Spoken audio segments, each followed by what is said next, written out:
Bueno, hola, ¿cómo están? Espero que se encuentren bien. La idea de la clase de hoy sería terminar con la diapositiva relacionada al movimiento obrero. ¿Sí? Nos quedaba nada más que la conclusión, ¿sí? Que la diapositiva 9.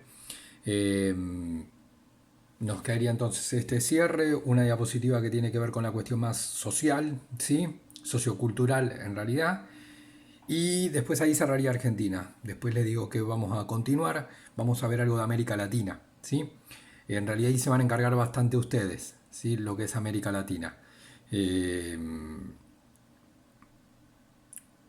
Así que bueno, después les digo bien cómo es el tema del material y eso. Hagamos el cierre, ¿sí? De lo que es el movimiento obrero. Ya estoy fijando días para el Zoom, ¿sí? Ya lo tengo determinado. Después vemos bien si ya lo hacemos para esta semana. Eh, no, muy posiblemente sea para la semana que viene, lunes y miércoles, ¿sí? El lunes a las 17 horas sociales y el miércoles a las 17 horas quinto naturales, ¿sí? Eh, Después igual cuando esté todo definido yo les voy a mandar el ID y la contraseña, ¿sí? Pero los días establecidos son esos. Si va todo, mañana estoy haciendo con algunas pruebas, si va todo bien, ya quedamos. Y ahí vamos a hablar de las evaluaciones, de lo que dije, una cuestión más general, ¿sí? De la cuestión de la evaluación y bueno, qué espero para adelante. Bien, en relación al tema de nuestro cierre, tiene que ver con el movimiento obrero organizado, ¿sí? Cuando hablo de movimiento obrero organizado, ya el concepto, no, fíjense que no estoy hablando, primero, no estoy hablando de trabajadores, ¿sí? Trabajadores puede ser o asalariados, digamos, ¿no? Bueno, alguien que trabaja en un comercio es un asalariado, ¿sí? Acá cuando hablamos de movimiento obrero estamos haciendo referencia sobre todo al trabajador urbano, eh, que en su mayoría trabaja en las fábricas, por eso obrero, ¿sí? Obviamente puede incluir algún otro grupo, trabajadores de comercio. Es verdad que si uno es muy estricto en la definición, no entraría porque obrero en sí es el que trabaja en la fábrica, ¿sí? Y las fábricas obviamente están en las ciudades. Si uno amplía un poquito la definición, estoy hablando, digamos, de los trabajadores urbanos asalariados, es decir, no son dueños, sino que venden su fuerza de trabajo.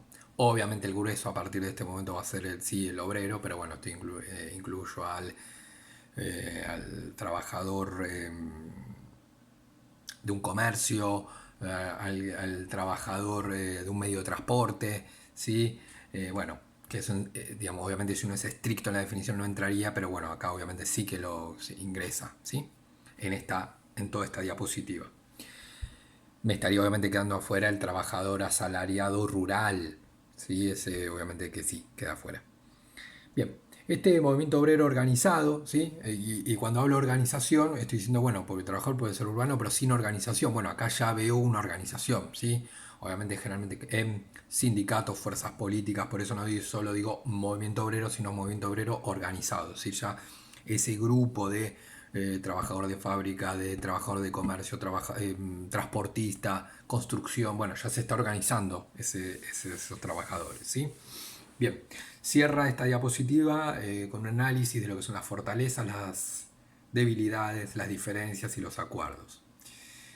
Como fortaleza lo que vamos a decir es que ese movimiento obrero crece eh, en cantidad, eh, crece en cantidad vinculado a la expansión de la economía urbana, esto que decíamos, ¿no? Bueno, era ya la economía urbana, a diferencia del modelo agroexportador donde existe una fuerte economía rural, esa economía urbana de las ciudades, tanto de la actividad secundaria como la actividad terciaria, que es comercio servicios, ¿sí?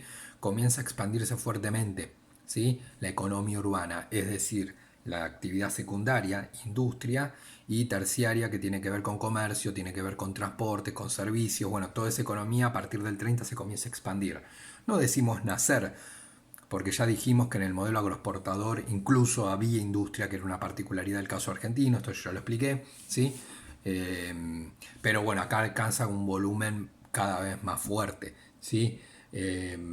Entonces, el crecimiento de esa economía urbana hace que comience a crecer la cantidad de ese movimiento obrero organizado, ¿sí? Eso es una fortaleza que va a tener el movimiento, digamos, que crece en cantidad. Ahora, en este 30 es verdad también que ese crecimiento en cantidad, me voy a la debilidad, ¿sí? No se había trasladado a un crecimiento del poder real del movimiento obrero organizado, ¿sí? Una cosa es cantidad y otra cosa es el poder real.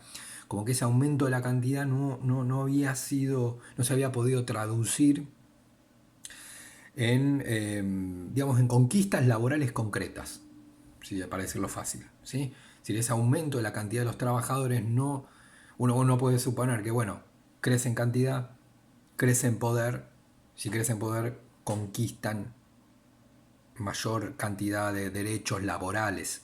Bueno, esto no fue así. Hubo un crecimiento de la cantidad, pero no se tradujo en mayor poder del grupo, en este caso el movimiento obrero organizado, que me lleva a mayor conquistas laborales. ¿Sí? Al no existir, no se tradujo en ese momento, por lo menos entre el 30 y el 43. Después eso sí va a cambiar, después va a cambiar, ¿sí? Pero entre el 30 y el 43 no. ¿Sí? Por eso dice, la debilidad, bueno, no había logrado obtener beneficios o legislaciones laborales, ¿sí? No había logrado obtener un reconocimiento de sus derechos laborales, ¿sí? Sí, ahí la palabra no es beneficio, es polémica, la puse, la estoy pensando. No entiendan beneficio como un regalo, ¿se entiende? No, como los trabajadores consideraban que tenían determinados derechos y lo que pasa es que no se habían logrado de alguna manera que el Estado reconociera esos derechos laborales. ¿Sí? Eh, por ejemplo, eh, claro, acuerdos laborales en muchas actividades serán inexistentes. ¿Sí? Acuerdos laborales entre quiénes, entre el capitalista y los trabajadores, digo, entre trabajadores de comercio y capitalistas del comercio, de los comercios, ¿sí? Como piénselo como por actividad, ¿no? Bueno, comercio, capitalistas de comercio, trabajadores de comercio, ¿sí? ¿Cuánto tengo que ganar? Eh, si necesito, bueno, algunas otras cuestiones vinculadas a la actividad, ¿sí? Por ejemplo, nada, las jornadas laborales todas parado o me puedo sentar, ¿sí? Si trabajo en otra actividad, el uniforme me lo tengo que comprar yo, trabajador, o me lo da la empresa. ¿Sí? Las medidas de seguridad, ¿cuáles son? Bueno, todo eso generalmente en acuerdos laborales, ¿sí? Queda estipulado. ¿Sí? Eh, Generalmente esto se lo denomina convenios colectivos de trabajos. Por favor, ese concepto es importante. ¿Sí? Convenios colectivos de trabajo. No se habla de acuerdos, sino de convenios colectivos de trabajo, ¿no? Ahí donde están los capitalistas de la actividad con los trabajadores de la actividad y se firman acuerdos, ¿sí? Esto tiene que ver tanto con la cuestión salarial como condiciones de trabajo, digamos, ¿no? Esto que yo digo, bueno, eh, cuestiones, como dije antes, ¿no? Ejemplos del uniforme, de la condición laboral, de si puedo estar parado, sentado, bueno, si es una actividad de riesgo, la protección sí que tiene que tener el trabajador, no sé, construcción, bueno, tengo que tener un casco, ¿sí? Bueno, eso queda escrito en el convenio colectivo, ¿sí? En el convenio colectivo. Ahora, ¿qué tengo en el 30? Que esos convenios colectivos eran en algunas actividades directamente inexistentes. No existía el convenio colectivo de trabajo, ¿sí?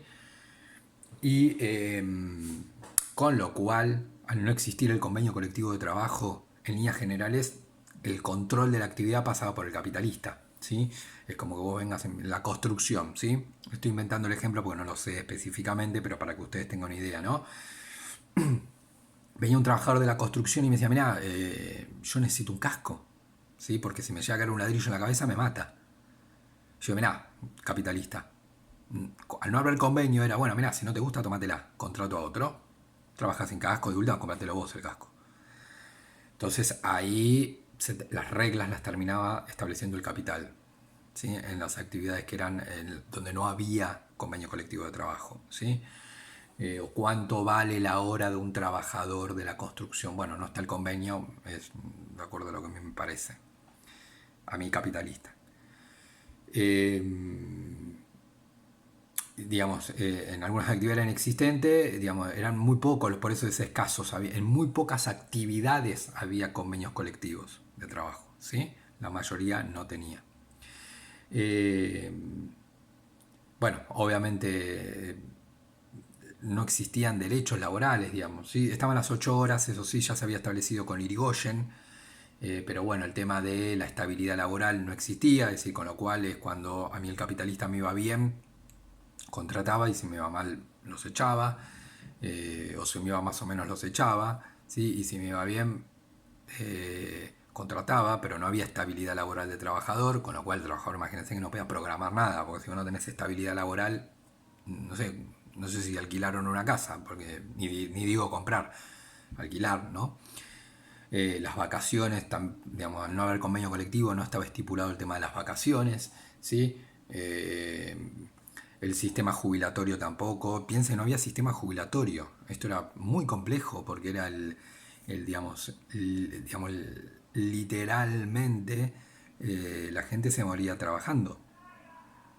En el sentido de que al no existir convenios colectivos o legislación, los asalariados, la única manera de sobrevivir era trabajando. Tuvieras 20 años, 30, 40, 50 o 60. Si no trabajabas 70.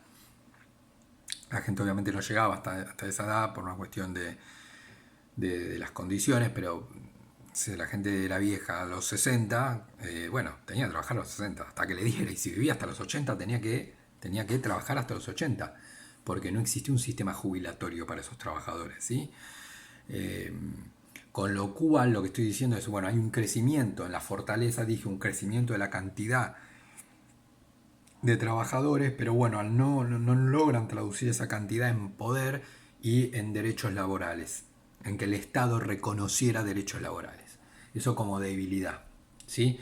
Yo tengo un crecimiento del movimiento obrero, pero no en reconocimiento de los derechos laborales. La segunda parte tiene que ver con las diferencias y los acuerdos dentro del movimiento obrero organizado, dentro del movimiento obrero organizado. Es decir, el movimiento obrero organizado va en su conjunto, va a haber acuerdos, pero también va a haber diferencias. El acuerdo, pero vamos con la diferencia. Sí, vamos con la diferencia. La diferencia sería que el movimiento obrero organizado va entendiendo que necesita cierta vinculación con los partidos políticos. Necesita vinculación con los partidos políticos. Fíjense que ahí ya estoy dejando afuera al sector anarquista, que pierde mucho, pierde, como que se comienza a disolver muy fuerte. ¿Sí? A partir del 30 ya, no es que no existe, pero es una recontra minoría. Digo esto porque, ¿se acuerdan? Los anarquistas no veían la necesidad del Estado, con lo cual tampoco de organizarse en partidos políticos.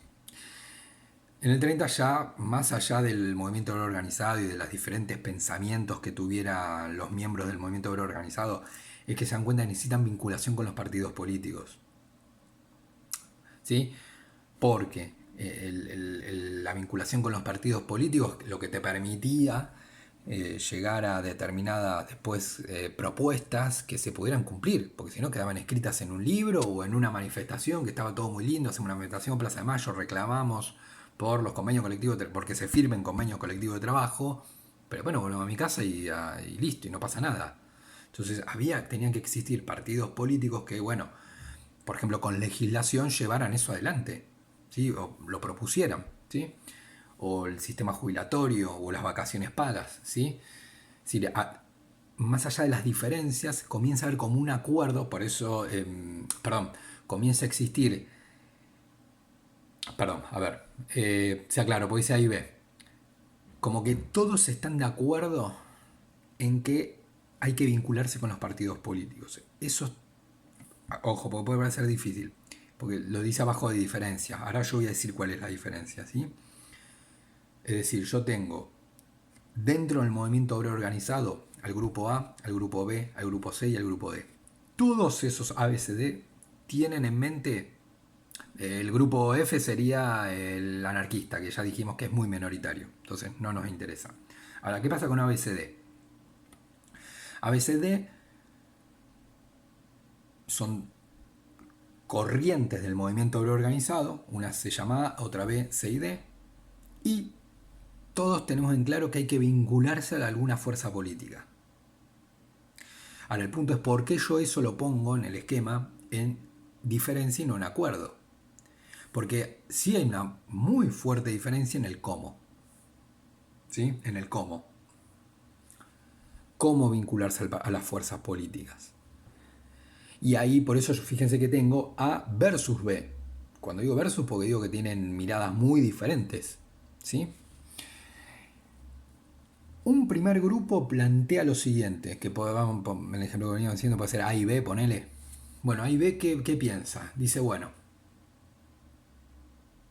dice, perdón, A y B, lo estoy poniendo, no sigan A y B ahí en 1 y 2, pónganlo, ¿no? ¿Qué piensa 1 y 2? ¿Sí? En lugar de A, B, C, D, 1, 2, 3, 4. ¿Qué piensa 1 y 2? Dice, bueno, tenemos claro que hay que vincularse a alguna fuerza política. ¿Sí? Bien, joya. Ahora, dicen, estos dos grupos lo que dicen es, la clave son nuestros sindicatos, por eso decimos movimiento obrero organizado, estaban organizados en sindicatos, y teniendo como base los sindicatos, de ahí se tiene que derivar la creación de un partido político, que generalmente tendría que ser algo nuevo, es decir, hay que crear un partido político vinculado a esos sindicatos de los trabajadores. ¿Sí? Es decir, como que el partido político sería como un complemento de algo importante que es los sindicatos. Con lo cual, para donde se muevan los sindicatos, esos sindicatos, se va a mover el partido político. Es como un anexo, en realidad como un anexo de algo principal que son los sindicatos. El partido político ahí es algo, no quiero decir secundario, pero es algo que en realidad está en conexión al sindicato. Para donde se mueva el sindicato, ¿sí? Se va a mover ese partido político. Es decir, sindicato y partido. Si el sindicato se mueve para acá, el partido va para acá. Si el sindicato se mueve para allá, el partido va para allá. ¿Sí? Pero fíjense que el partido sigue el sindicato. ¿Sí? Fíjense que estoy hablando de partido político. Ellos nos dicen, no tiene que haber partido. No, sí tiene que haber partido político. Pero el partido funciona en relación al sindicato. ¿Sí? Esto era muy importante porque, por ejemplo, si esos sindicatos querían tener una postura dura contra el gobierno, ¿sí? Bueno, el partido iba a tener como una postura dura también en relación a ese gobierno. Si ese grupo de sindicatos decía, no, bueno, mirá, vamos a negociar con el gobierno, tengamos una postura más dialoguista, más de diálogo, de sentarnos a la mesa, el partido iba a seguir ese alineamiento. Ese grupo, ¿sí? De sindicatos, ¿sí? Entonces piensa en la creación de un partido político, obviamente un partido político de los trabajadores, porque los sindicatos representaban a trabajadores. ¿Sí? Entonces era un partido con una propuesta bien vinculada a los trabajadores, pero siguiendo a esos sindicatos. Y ahí es donde hay una gran diferencia, y por eso están en el punto de diferencia. Porque hay otros sindicatos, ¿sí? Que también están de acuerdo en vincularse a fuerzas políticas, a partidos políticos, ¿sí?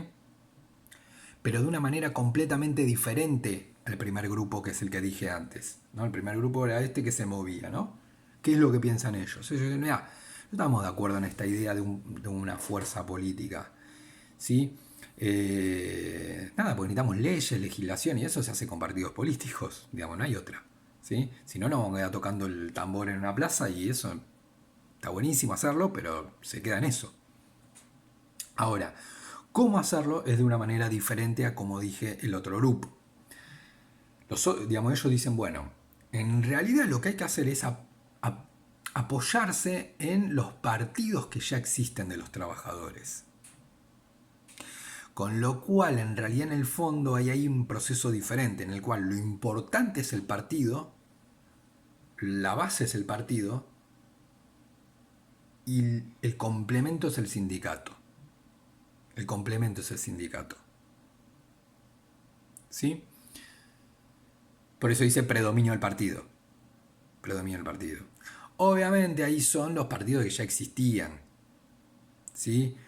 Ustedes seguramente ya pueden nombrar dos partidos de los trabajadores o dos partidos vinculados a los trabajadores que ya existían en la Argentina.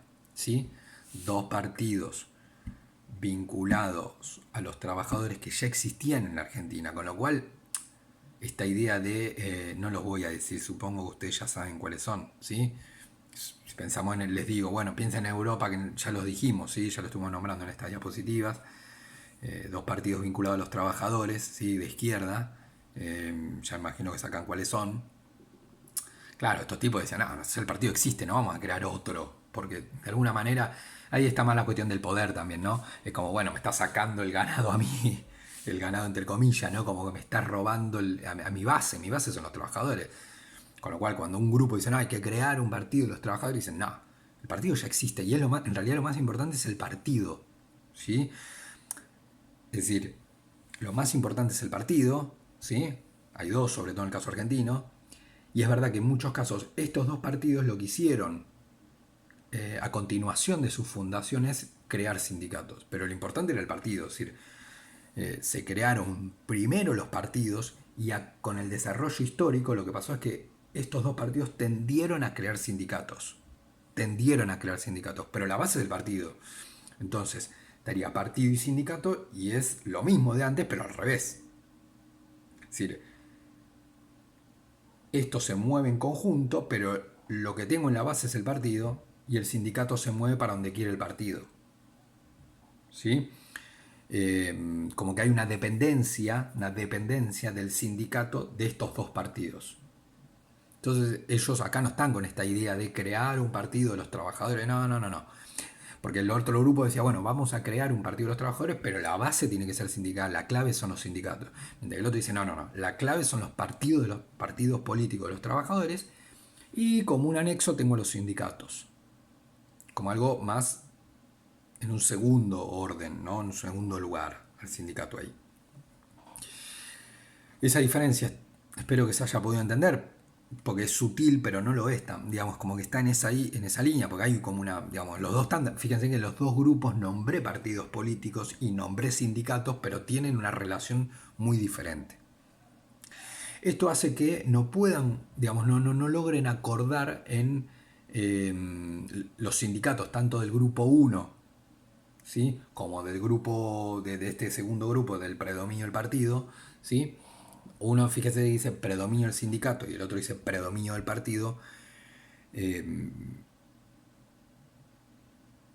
No, digamos, los sindicatos que tengo en A y los sindicatos, estoy diciendo la diapositiva, y los sindicatos que yo tengo en B, fíjense que tienen una vinculación con lo político muy diferente, porque en una lo importante era el sindicato y en el otro lo importante era el partido. Entonces, A y B, A y B. A, predominio del sindicato, B, predominio del partido, ¿sí? Entonces, los sindicatos que yo tengo acá y los sindicatos que yo tengo acá, al tener una vinculación con lo político tan opuesta, por eso está el versus, es que no logran esos sindicatos como juntarse todos en la CGT. No logran los sindicatos que yo tengo en A de la diapositiva y los sindicatos que yo tengo en B de la diapositiva, tenían miradas diferentes y no logran juntarse todos en la CGT. ¿Y qué pasa con la CGT? Se rompe. A fines del 30, a principios del 40, yo llego con una CGT fragmentada. Es decir, en la CGT 1 yo tengo a esa línea, en la CGT 1 yo tengo a esa línea en la cual, bueno, estaba esa idea que dije antes de que había que vincularse con los partidos, pero que había que crearse un partido de los trabajadores, y en la CGT 2 yo tengo a los sindicatos que ya estaban vinculados a partidos políticos existentes de la Argentina, son partidos de izquierda, ¿sí? Dos partidos, ¿sí? Supongo que ustedes ya saben cuáles son a esta altura.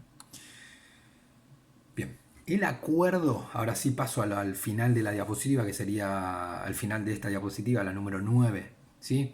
Es que ahí ya sea, digamos, todos los sindicatos, ¿sí? Todos los sindicatos, no importa la línea, lo que dije antes, ¿no? El A o el B, todos los sindicatos ahí entendían que ya había llegado el momento en el cual en la Argentina, en lugar de chocar contra el Estado, o no, digamos, en lugar de derribar al Estado, lo que había que hacer es buscar la manera en la cual el Estado fuera aliado de esos sindicatos. Ellos se dan cuenta de decir, mirá, lo cual es lógico, ¿sí? Como que esos sindicatos se dan cuenta que tenían que tener al Estado de su lado. Como que como que se dan cuenta que el Estado es indispensable. ¿Sí? El Estado es indispensable. Es verdad que algunos, digamos, después está la diferencia, ¿no? Bueno, ¿cómo hago para que ese Estado esté de mi lado? ¿Voy, armo lío y quilombo y bla, bla, bla? ¿O voy, negocio? Bueno, ahí hay diferencias, obviamente. Los sindicatos ahí tienen diferencias, ¿sí? Pero está claro que yo necesito contar con el Estado de mi lado. Porque era la única manera en la cual se podía dar legislación que favoreciera al trabajador. Como que ellos ahí sí, como que a partir del 30 les va cayendo esa ficha. ¿Sí? ¿Qué ficha? Le decís, bueno, yo de alguna manera, no sé, y ahí está la diferencia, ¿no? Algunos son más negociadores y otros más conflictivos, los sindicatos, más como una postura más dura. Es decir, yo sin el Estado de mi lado, es imposible, digamos, de que el capitalista me firme las vacaciones pagas. ¿Cómo hago para que un trabajador tenga vacaciones? Por ejemplo, yo soy del sindicato eh,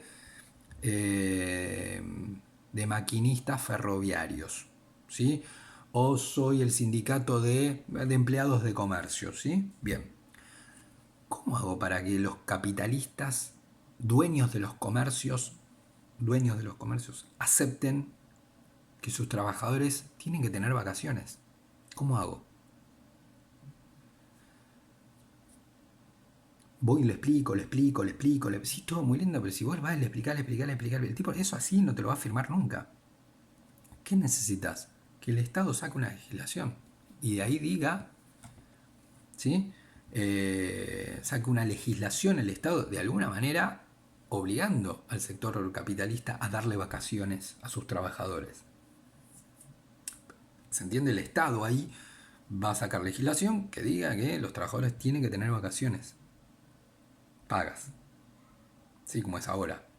Sí, eso no iba a salir fruto, digamos, como que no iba a salir fruto de la negociación con el capitalista, eso no iba a ser fruto de la negociación, o de la presión, de la presión contra el capitalista, decir, voy, le armo quilombo en la fábrica, en los comercios, como que ya se van dando cuenta que esta idea, como de decir, bueno, voy, y como que las manifestaciones hay que tenerlas, ¿sí?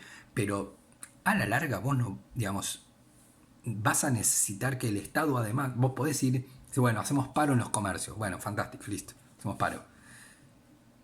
Era muy difícil que sin el Estado se diera esas vacaciones pagas. Es decir, el grupo, los sindicatos se van dando cuenta de que, bueno, vos, nada, vemos, ahí están los sindicatos que querían hacer paro en los comercios y el que quería negociar, ¿no? Con los capitalistas. Pero además vos necesitas que el Estado saque legislaciones. Es decir, que yo necesito del Estado. Esto obviamente acá me hace la gran diferencia con los sectores anarquistas. ¿Se acuerdan que decían que el Estado, de hecho, quería una sociedad sin Estado? Ahí está la gran diferencia, ¿sí? Con ese grupo. Como que ese grupo casi que se termina disolviendo. No digo disolviendo, pero queda muy, muy, muy, muy minoritario. ¿Se acuerdan los anarquistas? De decir, bueno, vivir sin Estado, sin organización política, sin partidos políticos, sin Estado para que el trabajador pueda ser libre. En el 30 ahí como que eso ya no corre, es como que no, nosotros necesitamos que el Estado, digamos, el tema era cómo el Estado les daba bola a esos trabajadores, ¿se entiende? Ahí está la diferencia, algunos dicen, bueno, vamos a chocar contra los que estén en el gobierno para no den pelota, vamos a ser bardo, y otros, bueno, vamos a negociar con los tipos, y ahí hay diferencias, pero en un sentido o en otro, ya sea el conflictivo o el que busca negociar con el Estado lo que quiere es que el Estado les dé bola. Y le diga, che, sí, voy a sacar una legislación que diga que tienen que tener vacaciones, por ejemplo, o un salario, ¿sí? Es decir, o que el Estado apoye a esos sindicatos, es decir, necesito del Estado. Es decir, por eso dice, el acuerdo es que más allá de las corrientes sindicales, entendían como indispensable contar con la fuerza del Estado como aliado. Fuerza en el sentido de como aliado, ¿sí? Como que el Estado se ponga de su lado. ¿Cómo hacerlo? Es lo que dije, hay diferencias, ¿cómo? Pero necesitamos llegar al Estado. Fíjense que antes que yo hablé antes en lo que era la diferencia, cómo se daba esa relación sindicato y partido, o partido y sindicato, pero siempre estoy hablando de partido. En cualquiera de las dos variantes hay partido político. Y el partido político para qué está, para el Estado, porque no es un debate de un partido, uno no funda un partido para debatir ideas y listo, porque para eso uno no necesita un partido político para debatir ideas. La idea del partido era de alguna manera también llegar al Estado y ahí empezar a dar legislación que favoreciera a los trabajadores. Bien, bueno, con esto cerramos la diapositiva, espero que se encuentren bien y bueno, ya quedamos en contacto. Después vamos a comenzar ya a partir de la próxima clase el tema de la última diapositiva del eje sociocultural. Y entre medio vamos a hacer el Zoom, así charlamos un poquito, los veo, charlamos como venimos y vemos lo de las evaluaciones, calificaciones y todo eso. Bueno, espero que se encuentren bien, les mando un saludo y estamos en contacto.